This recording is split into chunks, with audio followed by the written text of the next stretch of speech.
आज जो विषय हम देखने जा रहे हैं वो है कि आराधना which cost everything from you, worship which cost everything from you. आराधना जिसके लिए कीमत चुकानी पड़ती है। जनरली आराधना की बात होती है तो हम आराधना के विषय में हम ये सोचते हैं कि कुछ गीतों को हम गा लेते हैं, कुछ गुनगुना लेते हैं, कुछ परमेश्वर के नाम का धन्यवाद करते हैं, वो हमारी आराधना है। और अवश्य ही आराधना का एक भाग है, लेकिन ये संपूर्ण आराधना नहीं है, क्योंकि परमेश्वर का वचन जब आराधना के विषय में सिखाता है तो कुछ एक और बातों को, कुछ जरूरी बातों को जो हमारे जीवन के जरूरी है, उन बातों को करने के लिए एक विशेष प्रकार से निर्देश देता है और हमें अगुवाई करता है। तो आइए हम परमेश्वर के वचन से देखेंगे जो कहा जाता है उत्पत्ति उसका 22 अध्याय। यहाँ पर आपके और हमारी बाइबल में एक टाइटल ऊपर में लिखा है अब्राहम के परीक्षा में पढ़ने का वर्णन। इसका टाइटल से ये पता चलता है कि ये अब्राहम की परीक्षा के विषय में है, उसके टेस्टिंग के विषय में है। लेकिन यदि वास्तव में यदि हम देखें तो ये हमारी आराधना के विषय में है कि कैसे हमको परमेश्वर की आराधना करनी है और कौन सी आराधना से परमेश्वर प्रसन्न होता है। आइए मैं आपके सामने पढ़ देना चाहूंगा। 22 पद में लिखा है, इन बातों के पश्चात ऐसा हुआ कि परमेश्वर ने अब्राहम से यह कहकर उसकी परीक्षा की, हे अब्राहम। उसने कहा, देख मैं यहाँ हूं। उसने कहा, अपने पुत्र को अर्थात अपने इकलौते पुत्र इसहाक को जिससे तू प्रेम रखता है संग लेकर मोरिया देश में चला जा और वहां उसको एक पहाड़ के ऊपर जो मैं तुझे बताऊंगा होम बलि करके चढ़ा। अब देखिए, जब इस वचन के इस भाग को हम पढ़ते हैं, थोड़ा सा बैकग्राउंड को हम देख लेते हैं। सबसे पहले तो हमें जानना जरूरी है कि अब्राहम और सारा की कोई भी संतान नहीं थी और वे काफी बूढ़े हो गए थे, लेकिन परमेश्वर ने प्रतिज्ञा किया और कहा कि मैं तुम्हें अपने द्वारा या सारा की कोख के द्वारा मैं तुम्हें संतान दूंगा। और हम देखते हैं कि किस तरह से बुढ़ापे में अब्राहम और सारा से एक पुत्र उत्पन्न हुआ जिसका नाम इसहाक रखा गया। अब यहाँ पर हम इस बात को देखते हैं कि चूंकि ये इकलौता पुत्र था और बुढ़ापे का पुत्र था, उसके बाद कुछ भी ऐसे उनके पास था नहीं, तो वो लोग जो है बहुत ही ज्यादा इससे प्यार करते थे और इकलौता होने की वजह से उसको माँ बाप दोनों का ही प्यार उसको मिला है। लेकिन एक अजीब स्थिति को हम यहाँ पे देखते हैं कि परमेश्वर ने इतने दिनों बाद उसको जो है संतान की आशीष दी है और उसके प्रेम में वे काफी बंध गए हैं। लेकिन अब वही परमेश्वर जिसने उसको दिया था, एक बात जो कहता है वो बड़ी अजीब बात है और जो है बड़ा मुश्किल है। अब यहाँ पर हमको समझना बहुत जरूरी है। जब परमेश्वर ने कहा कि हे अब्राहम, अपने पुत्र को अर्थात अपने इकलौते पुत्र इसहाक को जिससे तू प्रेम रखता है संग लेकर मोरिया देश में चला जा और वहां उसको एक पहाड़ के ऊपर जो मैं तुझे बताऊंगा होम बलि करके चढ़ा।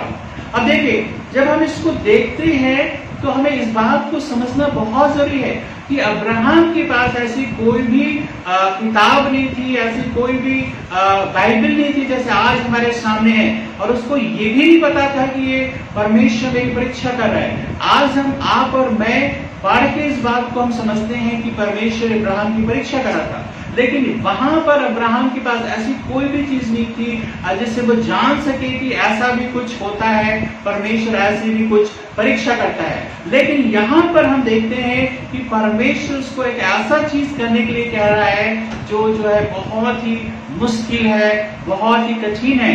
लेकिन यहाँ पर परमेश्वर एक अपेक्षा उसके जीवन से कर रहा है, वो देखने के लिए कि उसके मन में क्या है। और आज भी परमेश्वर आपके और मेरे मन को जानता है, जांचता है कि आपके और मेरे मन में क्या है। जनरली ऐसा देखा गया है कि परमेश्वर के पीछे क्यों चलते हैं, या जनरली हमारे मन में रहता है कि यदि हम परमेश्वर की आराधना करते हैं, यदि परमेश्वर के पीछे चलते हैं तो हमें क्या मिलेगा या हम क्या कुछ कर सकते हैं। बहुत समय हम लोगों को ये सिखाते भी हैं कि आप बहुत ज्यादा उपवास करो, प्रार्थना करो और आराधना करो तो परमेश्वर आपके सारे मनोरथों को या मन की इच्छाओं को पूरा करेंगे। और जनरली लोग ऐसा करने को तैयार भी हो जाते हैं, कुछ भी कठिनाई को करने को तैयार हो जाते हैं ताकि हमें कुछ प्राप्त हो, कुछ हमें मिले। लेकिन यहाँ पर एक अलग स्थिति है। यहाँ पर परमेश्वर कह रहे हैं कि जो कुछ मैंने दिया है उसको तू मुझे समर्पित कर दे। जनरली लोगों का आइडिया बिल्कुल भिन्न है कि हम परमेश्वर की आराधना से क्या कुछ हमें मिल सकता है, लेकिन यहाँ पर परमेश्वर की आराधना का मतलब है कि परमेश्वर की सारी बातों को मानना और जो कुछ वो चाहता है उसको करना, और चाहे इसके लिए हमें कीमत भी चुकानी पड़े और उन चीजों को देना पड़े जिससे हम बहुत प्रेम करते हैं।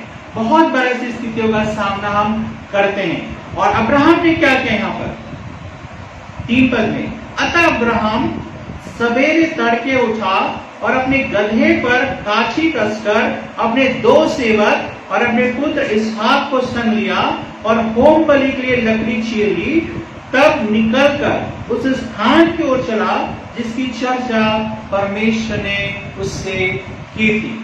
अब देखिए यहाँ पर इस बात को हमको समझना बहुत जरूरी है कि अब्राहम किस तरह से परमेश्वर के प्रति समर्पित था और इस बात की हमेशा इस बात की घोषणा करता था, बोलता था और अपने जीवन में विश्वास करता था कि जो कुछ मैं हूँ, जो कुछ मेरे पास है, सब परमेश्वर का दिया हुआ है। तो यदि परमेश्वर इसको ले भी लेता है तो भी मैं उसकी बात को सुनूंगा, मानूंगा।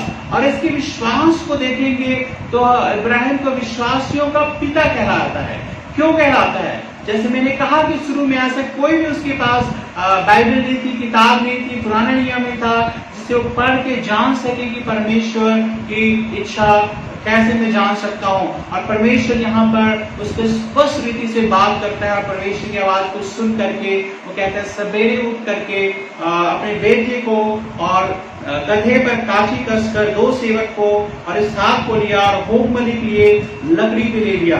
और कहता है वो उस स्थान की ओर चला गया जिसके विषय में परमेश्वर ने उसको बताया था।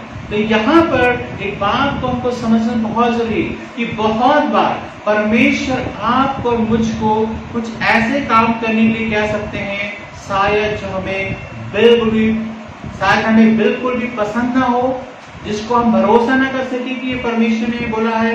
और तीसरी बात यह है कि शायद बहुत ही अटपटी हो, क्योंकि यदि देखा जाए तो होम बलि के विषय में कितना जानता था यहाँ पे बाइबल में स्पष्ट वर्णन नहीं है, लेकिन फिर भी वो इसके लिए तैयार हो गया, अपने बच्चे को भी बलिदान करने के लिए तैयार हो गया। अब एक कॉन्ट्रास्ट को हम देखते हैं, यहाँ पर नए नियम में एक घटना को देखते हैं कि यहाँ पर प्रभु यीशु मसीह ने भी यही चीज एक व्यक्ति को बोला तो उस व्यक्ति ने क्या किया। यदि हम पढ़े मत्ती के सुसमाचार उसका 19 अध्याय के 16 पद को पढ़ते हैं तो यहाँ पर एक घटना को पाते हैं। आप देखिए अब्राहम के जीवन और इस व्यक्ति के जीवन के विषय में हम जो है तुलना करेंगे। यहाँ पर 16 पद में कहता है मत्ती के सुसमाचार 19 के, एक मनुष्य यीशु के पास आया और उससे कहा, हे गुरु, मैं कौन सा भला काम करूं कि अनंत जीवन पाऊं। उसने उससे कहा, तू मुझसे भलाई के विषय में क्यों पूछता है? भला तो एक ही है, पर यदि तू जीवन में प्रवेश करना चाहता है तो आज्ञाओं को माना कर। यहाँ पर एक व्यक्ति है, व्यवस्थापक है, क्योंकि ये मरकुस और लूका दोनों ही में और ये तीनों में, मत्ती में भी पाया जाता है। और इस घटना को हम पढ़ते हैं तो वहां पर लिखा है एक व्यवस्थापक, एक रूलर है और एक अच्छा धनी व्यक्ति है और जो सोचता है कि जो है मैं तो बहुत ही अच्छा व्यक्ति हूँ और परमेश्वर ने मुझे बहुत आशीषित किया है क्योंकि मैं परमेश्वर की आज्ञाओं को पालन करता आया हूँ। और वह ईश्वर के पास आके कहता है कि मैं ऐसा कौन सा भला काम करूं कि मैं अनंत जीवन को प्राप्त करूं। तो प्रभु यीशु मसीह उनसे कहते हैं कि क्या कर, तू परमेश्वर की आज्ञाओं का पालन कर, परमेश्वर की बातों को सुना कर, परमेश्वर की बातों को माना कर। देखिए वहां पर अब्राहम ने क्या किया था, वहां पर परमेश्वर ने जब उसको आज्ञा दिया था, उसने उस आज्ञा के लिए क्या किया था, अपने जीवन को तैयार कर लिया था। और यहाँ पर क्या होता है, हम देखते हैं धनी व्यक्ति क्या सोचता है, क्या करता है। 18 पद में लिखा है, उसने उससे कहा कौन सी आज्ञाएं? यीशु ने कहा यह कि हत्या न करना, व्यभिचार न करना, चोरी न करना, झूठी गवाही न देना। 18 पद में जो है हम देखते हैं कि किस तरह से वो व्यक्ति पूछता है, यीशु से पूछता है कि आप कौन सी आज्ञा के विषय में बात कर रहे हैं, किस आज्ञा का पालन करूं कि मैं अनंत जीवन को प्राप्त करूं। तो यहाँ पर परमेश्वर का वचन कहता है, यीशु से क्या कहते हैं, हत्या न करना, व्यभिचार न करना, चोरी न करना, झूठी गवाही न देना, अपने पिता और अपनी माता का आदर करना और अपने पड़ोसी से अपने समान प्रेम रखना। तो यहाँ पर उस धनी व्यक्ति को प्रभु यीशु मसीह याद दिलाते हैं कि आपको कौन सी आज्ञा का पालन करना है, और इन सारी बातों को रखते हैं कि आपको इस तरह के काम आपको करना है। तो यहाँ पर 20 पद में परमेश्वर का वचन कहता है, उस जवान ने उससे कहा इन सब को तो मैंने माना है, अब मुझ में किस बात की घटी है। यहाँ पर प्रभु यीशु मसीह से एक सवाल वो धनी व्यक्ति, व्यवस्थापक, रूलर इस बात को कहता है कि इन सब बातों को, इन सारी आज्ञाओं को जिसके विषय में आपने मुझसे कहा है, उस सबको मैंने बचपन से माना है। तो यहाँ पर इस बात को कहता है कि अब मुझ में किस बात की घटी है, अब मुझ में किस बात की कमी है, मैं तो सब चीज का पालन करता हूँ। यहाँ पर देखिए वो व्यक्ति बहुत ही अच्छा है और वो परमेश्वर की सारी आज्ञाओं को मानता है, जानता है और उसमें असर करता है, और वो सोचता है ऐसे करने के कारण से परमेश्वर ने मेरे जीवन में आर्थिक आशीष दिया है और अब जो है मैं बिल्कुल बहुत ही अच्छा हूँ मैं और दूसरों से बहुत अच्छा हूँ। लेकिन यहाँ पर प्रभु यीशु मसीह कुछ ऐसी बात करने के लिए उसको आज्ञा देते हैं जो शायद उसको पसंद नहीं है। देखिए हमने क्या पढ़ा कि अनंत जीवन में प्रवेश करना चाहता है तो क्या तुम्हें करना है, कहते हैं परमेश्वर की आज्ञा का पालन करना है। तो यहाँ पर 21 पद में प्रभु यीशु मसीह कहते हैं, यीशु ने उससे कहा कि यदि तू सिद्ध होना चाहता है तो जा अपना माल बेचकर कंगालों को दे और तुझे स्वर्ग में धन मिलेगा और आकर मेरे पीछे हो ले। अब देखिए यहाँ पर हमने देखा कि किस तरह से अनंत जीवन के लिए क्या है, यह सबसे बड़ी आराधना क्या है, परमेश्वर की बातों को सुनना, परमेश्वर की बातों को मानना। तो यहाँ पर ये व्यक्ति क्या प्रभु यीशु मसीह से क्या अपेक्षा कर, उसने बोला कि मुझमें किस बात की कमी है, किस बात की घटी है। तो प्रभु यीशु मसीह से कहते हैं कि जितना भी धन तेरे पास है उसको जा करके बेच दे और कंगालों को दे दे। अब देखिए ये बड़ी अटपटी आज्ञा है, जैसे हमने अब्राहम के जीवन में भी देखा कि परमेश्वर ने उसे कहा कि अपने इकलौते पुत्र को जिससे तू बहुत प्रेम करता है इसको एक होम बलि करके चढ़ा। और यहाँ पर भी परमेश्वर उससे क्या अपेक्षा कर रहे हैं, प्रभु यीशु मसीह क्या अपेक्षा कर रहे हैं, कहते अपना सब कुछ बेच करके जा और कंगालों को दे दे और तुम्हें स्वर्ग में धन मिलेगा। तो देखिए क्या वो व्यक्ति परमेश्वर की बात सुनने के लिए तैयार है? अभी तक तो वो सारी आज्ञाओं को पालन कर रहा है क्योंकि उसमें उसका कुछ नहीं चाहता है, उसमें कुछ भी उसको बलिदान करने की जरूरत नहीं है। उसको वो जो जितनी आज्ञाओं का पालन करना है वो परमेश्वर से आशीष पाने के साधन के रूप में देखता है। लेकिन एक ऐसे बलिदान के विषय में परमेश्वर कह रहा है कि तू जा करके जो कुछ तूने अब तक कमाया है सबको बेच दे और जा करके कंगालों को दे दे। अब देखिए ये आज्ञा को पालन करना बहुत ही कठिन है। उसके लिए व्यभिचार न करना, चोरी न करना, झूठी गवाही नहीं देना, पड़ोसी से प्रेम करना और ये सारी आज्ञाएं, माता पिता का आज्ञा का पालन करने, सारी आज्ञाओं को पालन कर सकता है। लेकिन कहता है अपने धन को छोड़ दे और मेरे पीछे हो ले। तो वहां पर वो व्यक्ति इस बात को सुनकर क्या लिखा है यहाँ पे 22 पद में, परंतु वह जवान यह बात सुनकर उदास होकर चला गया क्योंकि वह बहुत धनी था। उसको सब कुछ करना अच्छा लगता है। क्यों अच्छा लगता है? क्योंकि ऐसे करने के द्वारा परमेश्वर की आशीष मिलेगी, परमेश्वर मेरे जीवन को आशीष देगा, आगे बढ़ाएगा, इसलिए वो परमेश्वर की सारी आज्ञाओं का पालन करना चाहता है। लेकिन जब परमेश्वर ने कहा कि जो कुछ तूने इकट्ठा किया है सबको बेच करके कंगालों को दे दे, तो वो कहता है, इस बात को सुनकर बहुत ही उदास हुआ, बहुत चिंतित हुआ और कहता है वो वहां से उदास होकर के, दुखी होकर के चला गया। तो यहाँ पर हम देखते हैं और अब्राहम के जीवन में हम देखते हैं, आज भी परमेश्वर कई ऐसे काम हमें करने के लिए कह सकता है जो काम हमें पसंद नहीं है, जो काम हमें अच्छा नहीं लगता, या कई बार हम सोचना शुरू कर देंगे कि ये काम जो है परमेश्वर ने करने के लिए हमें नहीं कहा है। परमेश्वर तो हमारे जीवन को आशीष देना चाहता है, आगे बढ़ाना चाहता है और हमें बहुत सारी अच्छी जिंदगी देना चाहता है, लेकिन ये काम नहीं हो सकता है। तो ये बातों को हम यहाँ पर देखते हैं। जैसे शुरू में ही मैंने कहा कि आराधना which cost everything from you, आराधना वो है जिसके लिए आपको कीमत चुकानी पड़ती है, लेकिन आप और मैं कई बार आराधना के लिए कीमत चुकाने को तैयार नहीं रहते हैं। हम अपने कंफर्टेबल जोन में जो कुछ हमें अच्छा लगता है वो चीज हम करते हैं ताकि हमारे द्वारा परमेश्वर की महिमा तो हो, लेकिन उसके द्वारा हमें कुछ हमारे जीवन में होने पाए। आइए हम वापस उत्पत्ति में ही हम चले जाएंगे। यहाँ पर क्या होता है, यहाँ पर जब हम 4 पद को पढ़ते हैं, लिखा है, तीसरे दिन अब्राहम ने आंखें उठाकर उस स्थान को दूर से देखा और उसने अपने सेवकों से कहा, गधे के पास यहीं ठहरे रहो,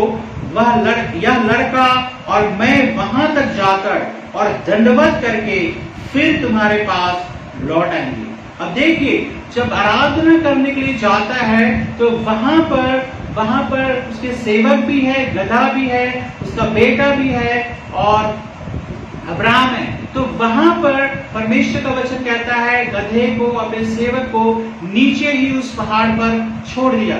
शायद वे इस बात को समझ नहीं पाते कि परमेश्वर ऐसा क्यों कह रहा है, और शायद रास्ते भर भी उनको ये समझ में नहीं आया होगा कि हम किस काम के लिए जा रहे हैं। और अब्राहम ने उनसे बात की होगी या नहीं की होगी, इस बात का यहाँ पे वर्णन नहीं है। लेकिन हम इस बात को कई बार अच्छी तरह से समझते हैं कि कई बार सारी बातों को सब लोग समझ नहीं पाएंगे जो परमेश्वर आपके और मेरे जीवन में करने के लिए कहता है। कई बार हमारे रिश्तेदार भी, हमारे लोग भी कई बार इस बात को समझ नहीं पाएंगे कि परमेश्वर जो कुछ भी हमें करने के लिए कहता है। लेकिन यहाँ पर बहुत ही अच्छी बात है कि उन लोगों को वहीं तक अपने जीवन में रखना जहां तक वे लोग सहायता तो हो सकते हैं, वहां पे सेवक वहां तक पहुंचाने में सहायता तो हो सकते हैं।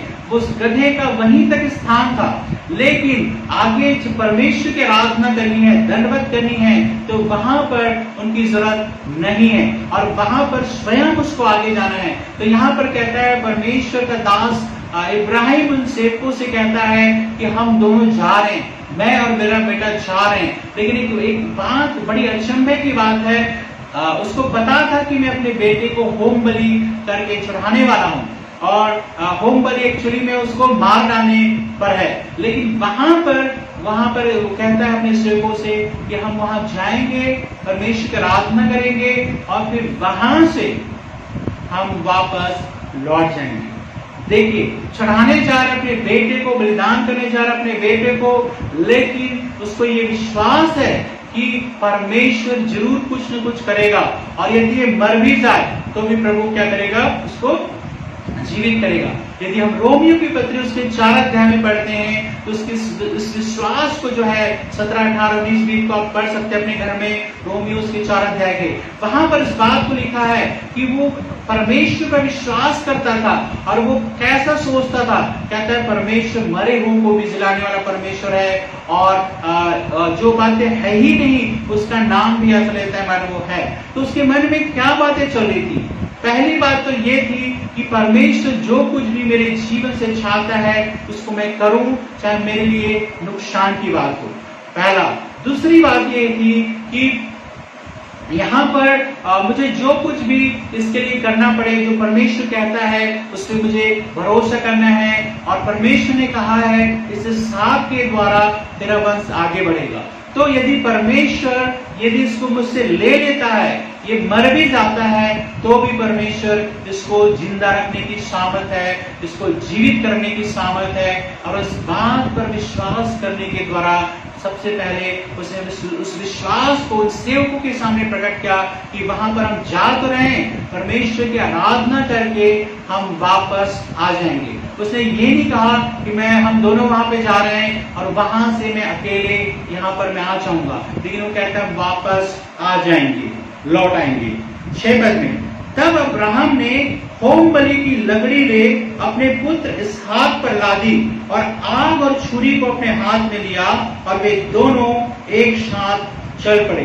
देखिए, ये साधारण परिस्थिति नहीं है। एक ऐसे बच्चे को जो है ले जा रहे, जिसको बहुत प्यार करता है, बुढ़ापे का पुत्र है, लेकिन परमेश्वर ने जब उसको कहा कि इसको बलिदान कर दे, होम बलि चढ़ा दे, तो वो तैयार हो रहा है। और हम ऐसा नहीं कर सकते हैं कि उसके मन में डर नहीं होगा, ऐसा नहीं कह सकते कि उसके मन में प्यार नहीं होगा, ऐसा नहीं कर सकते हैं उसके मन में एक अजीब स्थिति, एक अजीब कस में वो हो रहा होगा, सब कुछ हो रहा होगा, लेकिन फिर भी वो परमेश्वर की आज्ञा को मानने को तैयार है और अपने बेटे को लिया, उसके ऊपर लकड़ी को लाद दिया और वहां पर कहता है आग और छुरी को अपने हाथ में ले लिया। और ध्यान देने वाली बात है कि जब इस होम बलि की लकड़ी को भी वो अपने घर से लाता है, और यहाँ पर जब हम देखते हैं कि वो 3 दिन के रास्ते में है, मतलब वहां पर जिस जगह में अब्राहम रहता था और उस जगह पे जहां परमेश्वर ने उसको कहा था, उस जगह पहुंचने में 3 दिन लगे। तीसरे दिन वो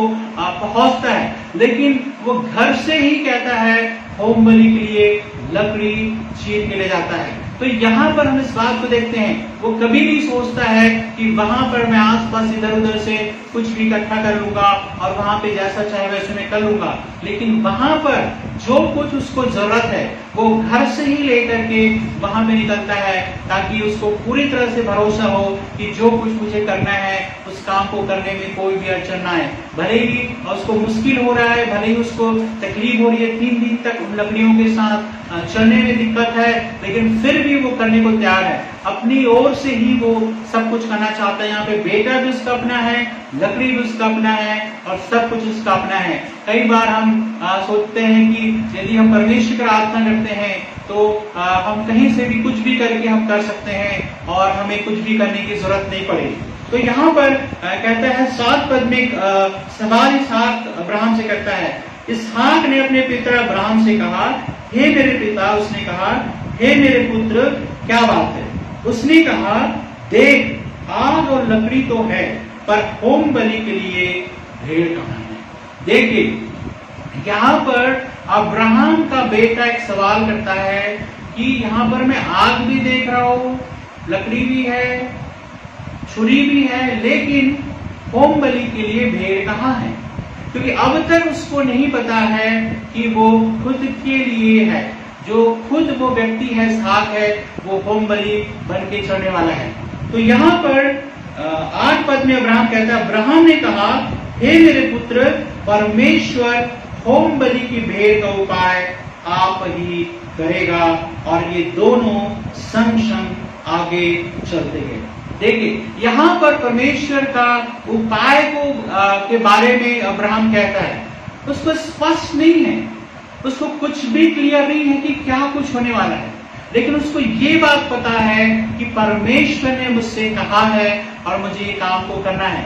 आज और आप और मुझसे परमेश्वर अपेक्षा नहीं करता है कि हम अपने बच्चों को बलिदान करके चढ़ाएं, ऐसा कभी ना करें। कोई भी परमेश्वर कभी भी आपको ऐसा करने के लिए नहीं कहेगा, लेकिन ये अब्राहम की एक परीक्षा तो हमारे सीखने के लिए है। परमेश्वर किसी का होम बलि, बच्चों का होम बलि करके आज हमें नहीं मांगने वाला है, लेकिन यहाँ पर कहता है परमेश्वर ही उपाय करेगा। वो इस बात को क्लियर नहीं है उसको, लेकिन इस बात को जानता है कि जिस परमेश्वर पर विश्वास करता है वो उसके इस काम में मदद करेंगे, सहायता करेंगे। और वहां पर देखते हैं 9 पद में, जब वे उस स्थान को जिसे परमेश्वर ने उसको बताया था पहुंचे, तब अब्राहम ने वहां वेदी बनाकर लकड़ी को चुन चुन कर रखा और अपने पुत्र इसहाक को बांधकर वेदी पर की लकड़ी के ऊपर रख दिया। अब देखिए यहाँ पर हम देखते हैं कि अब्राहम पूरी तरह से सब कुछ परमेश्वर की आज्ञा के अनुसार करने को तैयार है। वहां पर जाता है, उन लकड़ियों से वेदी बनाता है और वेदी बनाकर कहता है अपने पुत्र इसहाक को बांध करके उसके ऊपर रखता है। तो यहाँ पर हम क्या पाते हैं? यहाँ पर अभी तक थोड़ी देर पहले इसहाक को नहीं पता था कि वास्तव में किसका बलिदान होना है, किसको होम बलि के रूप में चढ़ाना है। लेकिन यहाँ पर हम पाते हैं कि इसहाक बंधा हुआ वेदी के ऊपर लेटा है। तो यहाँ पर हम क्या पाते हैं? ये कैसे हुआ होगा? अभी तक तो वो बिल्कुल भी नहीं जानता था, लेकिन थोड़ी देर में वो खुद बंधा हुआ उसके ऊपर लेटा है। तो क्या किया होगा? अब्राहम ने अपने विश्वास को और इन सारी बातों को जो परमेश्वर ने उसको कहा है, उन बातों को अच्छे से अपने बेटे को समझाया होगा कि देखो मेरे बेटे, परमेश्वर ने तुम्हें मुझसे दिया है, वरना हम संतान पैदा करने के लायक नहीं थे। लेकिन आज जब परमेश्वर हमसे कहता है कि अपने बेटे को बलिदान करके चढ़ा, तो मुझे उसकी आज्ञा को मानना है। तो क्या तुम तैयार हो? क्या तुम ऐसी बात करने के लिए तैयार हो? क्या तुम अपना बलिदान करने के लिए तैयार हो? और परमेश्वर उसने इस बात को समझाया होगा कि यदि तू मर भी जाए, यदि मेरे हाथों से तू मर भी जाए, तो परमेश्वर तुम्हें जिंदा कर देगा, क्योंकि उसने कहा इसहाक के द्वारा ही तुम्हें समुद्र के कहता है बालू रेत किनारे के रेत के टिप्पों के समान जो है तुम्हें संतान दूंगा और आकाश के तारों के समान तुम्हें संतान दूंगा। तो तुम्हें भी इस बात पर विश्वास करना है कि किस तरह से परमेश्वर यदि जीवन ले भी लेता है तो उसको वापस कर देगा।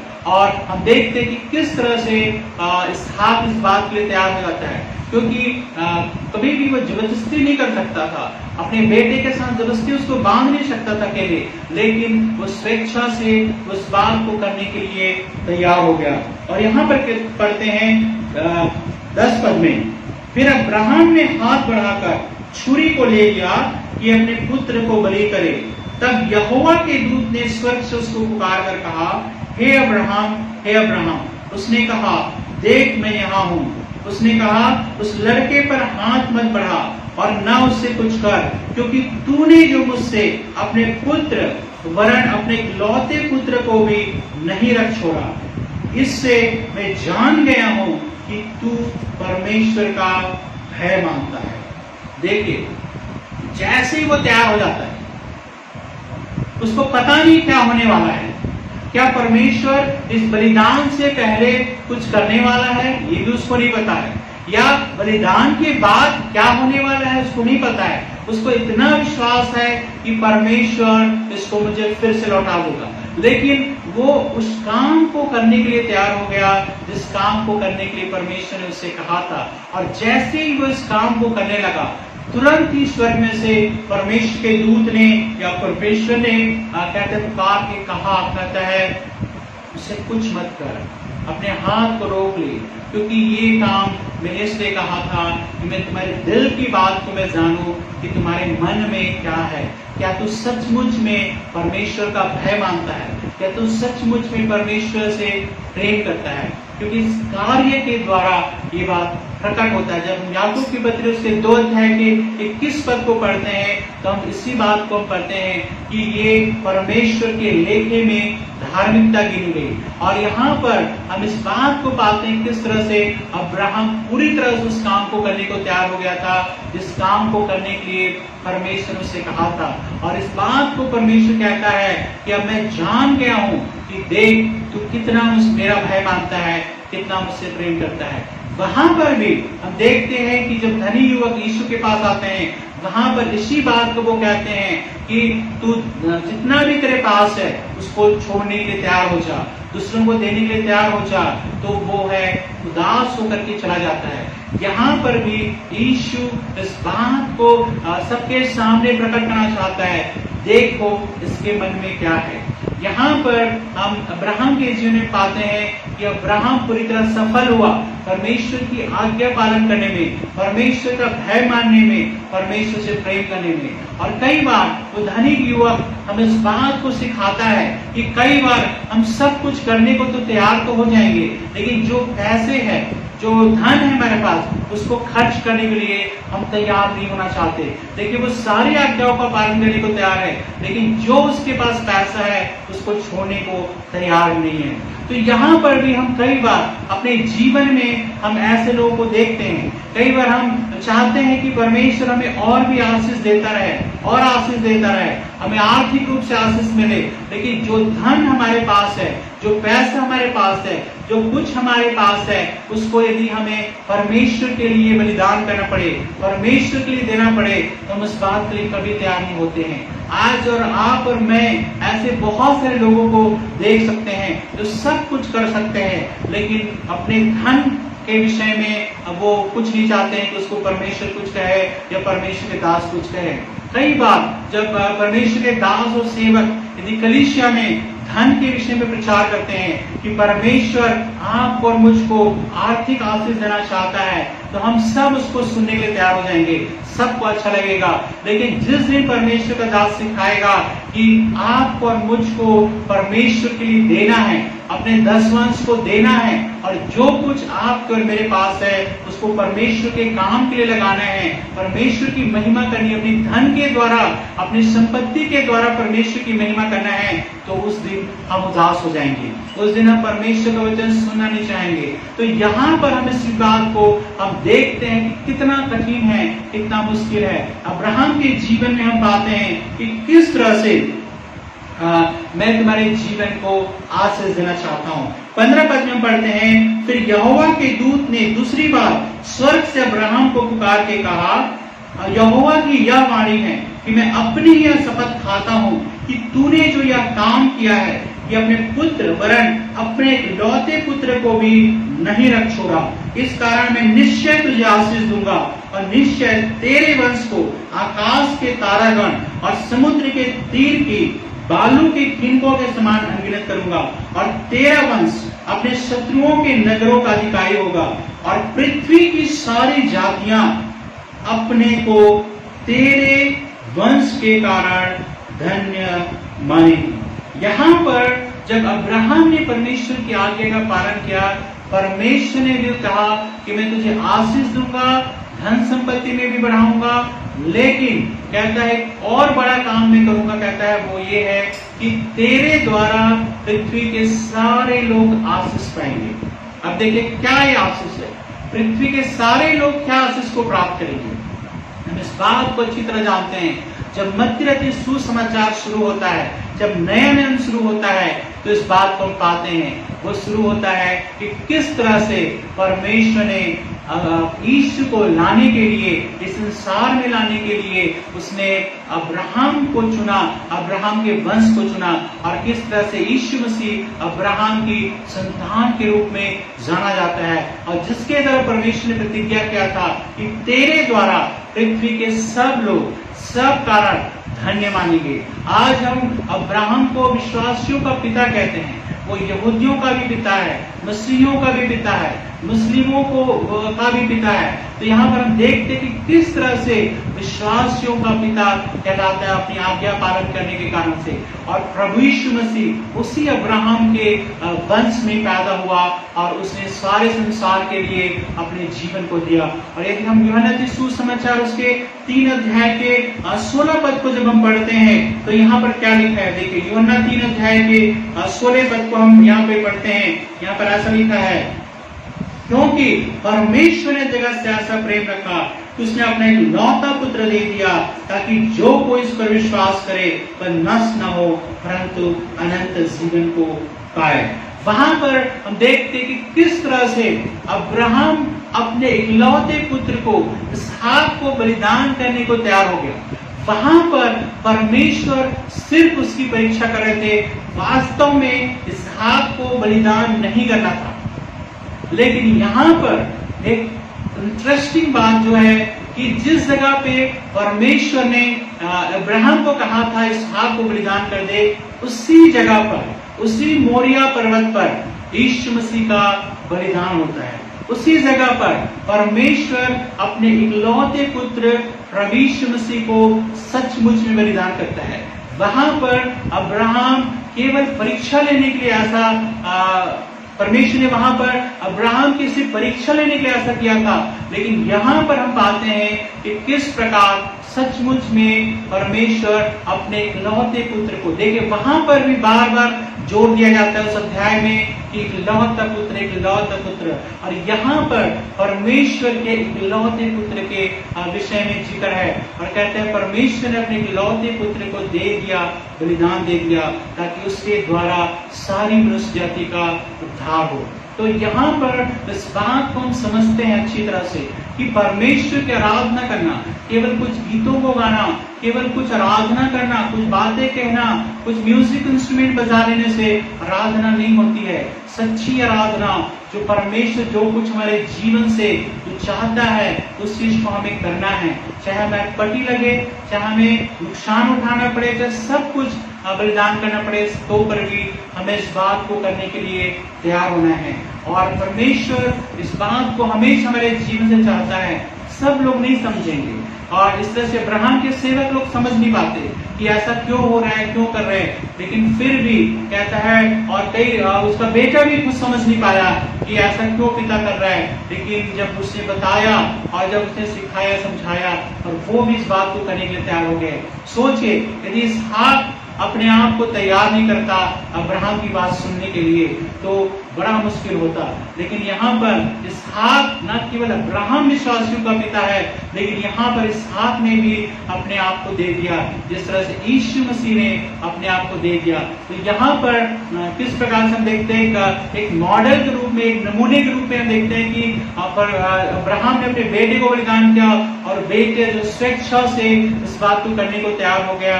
उसी तरह से नए नियम में परमेश्वर का पुत्र को बलिदान हुआ, परमेश्वर के पुत्र का बलिदान हुआ, और यहाँ पर यीशु मसीह स्वेच्छा से अपना जीवन बलिदान होने के लिए दे दिया। यहाँ पर कोई जोर जबरदस्ती नहीं थी। परमेश्वर ने कहा कोई मेरा जीवन नहीं ले सकता है जब तक मैं ना चाहूं। तो यहाँ पर भी हम इस बात को देखते हैं। आइए आप और मैं अपने जीवन में विचार करते हैं, क्या हम कुछ करने को तैयार होंगे यदि परमेश्वर हमसे कहता है।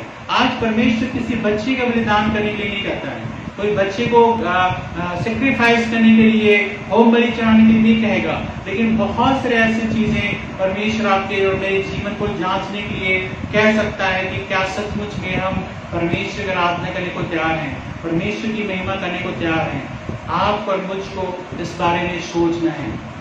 केवल हम परमेश्वर के पीछे इसलिए नहीं चलते कि हमें क्या मिलेगा, केवल परमेश्वर की आराधना इसलिए नहीं करते कि हमें क्या मिलेगा, लेकिन यदि परमेश्वर की आराधना के लिए हमें दुख भी उठाना पड़े, तकलीफ भी उठाना पड़े, मुश्किल भी उठाना पड़े, कठिनाई भी झेलना पड़े, बारिश में जाना पड़े, धूप में जाना पड़े, और खर्च करना पड़े, अपने जीवन में जो कुछ है उसको भी देना पड़े, तो भी उसको करने के लिए तैयार होना है। यदि आप अपने आप को होल्ड करके रखेंगे, यदि आप अपने आप को बचा कर रखेंगे, तो उस धनी योग की तरह आप प्रभु के पीछे नहीं चल पाएंगे।